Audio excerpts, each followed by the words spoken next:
ये दिल्ली का लगा हुआ हिस्सा है। इतना जोश और उत्साह पार्टी के कार्यकर्ताओं में जो हमें दिखाई दे रहा है, ये बता रहा है कि पिछला कुछ भी रहा हो राजनीति में, लेकिन आने वाले समय में यहां नोएडा के हमारे कार्यकर्ता नेता आप सब लोग मिलकर के भरपाई करने का काम करेंगे।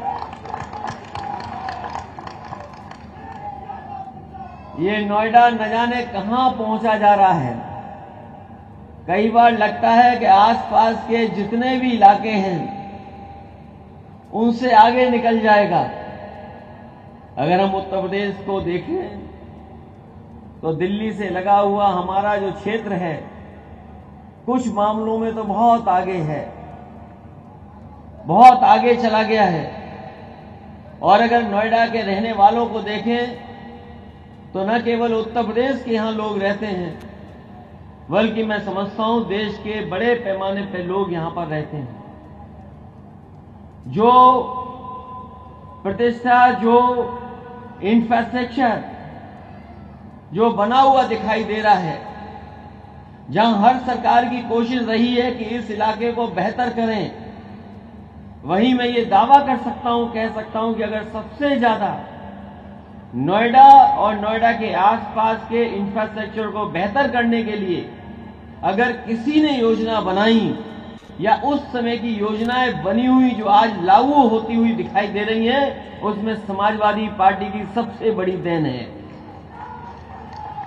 और जो कभी भी समाजवादियों ने फैसला लिया होगा तो हमेशा ये कोशिश की गई होगी कि जो लोग इससे जुड़े हैं, चाहे वो किसान जिनकी जमीन, जिनकी वजह से ये खुशहाली और तरक्की और चमक दिखाई दे रही है, उनके साथ कभी भी अनदेखी न हो। मुझे याद है नोएडा के हमारे तमाम किसान भाई और नेता मिलते थे, जो जो मांगे थी उनकी उस समय पर उनको अगर किसी ने लागू कर करके और किसानों को ज्यादा मुआवजा देने का फैसला अगर किसी ने लिया है तो वो पुरानी सरकार समाजवादियों की रही, जिन्होंने किसानों को सम्मान देने का काम किया। और इधर हम देख रहे हैं कि किसान आंदोलन कर रहा, धरने दे रहा, और अगर अपनी मांग लेकर के पहुंचा होगा तो सरकार ने अपनी ताकत लगा करके उस आंदोलन को कुचलने का काम किया।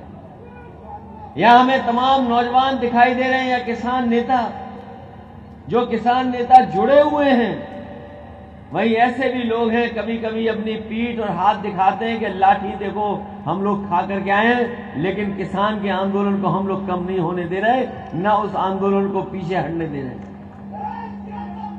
जहां उत्तर प्रदेश में एक ही दल की सब सरकारें हैं, इतना धन दौलत पैसा बजट देने के बाद भी खबरें छपने से रोकी जा रही हैं, लेकिन उसके बावजूद भी हम लोगों को खबरें मिल रही हैं, पढ़ने को मिल रहा है। मैं अपने उन पत्रकार साथियों को धन्यवाद देना चाहता हूं, बधाई देना चाहता हूं कि इतने दबाव में भी आकर के वो कहीं न कहीं सच्ची खबरों को कोई न कोई स्थान दे रहे हैं। इसलिए साथियों, मैं आपसे कहना चाहता हूं, आज सुबह जो किताब का विमोचन मुझे करना था, विमोचन करके मैं आपके बीच पहुंचा हूं। ये हमारी कमी रही ऑफिस की, जिसके कारण एक ही दिन 2 कार्यक्रम हो गए, जिसके कारण मैं आपके बीच में बहुत देर से पहुंचा। अगर वो कार्यक्रम न होता तो शायद मैं आपके बीच में और प्रिंस यादव के कहने पर आपके सामने पहले ही हम लोग आगे होते।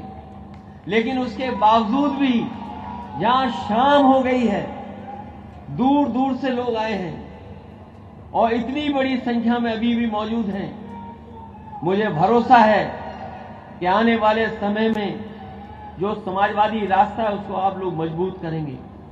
जिस तरह की चुनौतियां देश के सामने दिखाई दे रही हैं, आज न किसान की सुनवाई हो रही है, हमारे नौजवान पढ़ लिख करके डिग्री हासिल कर करके कि कोई भी पढ़ाई कर ले, लेकिन आज उनके सामने नौकरी और रोजगार का संकट है। जहां सरकार दावा करती है कि इन्वेस्टमेंट हम लोग ला रहे हैं, इन्वेस्टमेंट मीट के बहाने उद्योगपति और कारोबार ला रहे हैं।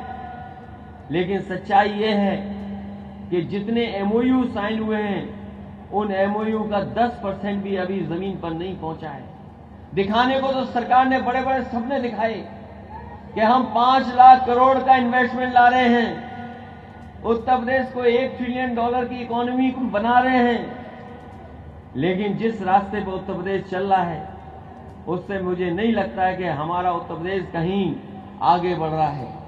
जो बड़े बड़े काम उस सरकार में हुए वो आज दिखाई दे रहे हैं, लेकिन इस सरकार के काम को हम लोग देखना चाहें तो देख नहीं सकते। पता नहीं कौन से काम कर रहे हैं। दुख होता है आज जो सरकार ये कह रही हो कि हम 1 ट्रिलियन और 5 ट्रिलियन की अर्थव्यवस्था बना देंगे, वही सड़कों से अभी भी जानवर नहीं हटा पा रहे।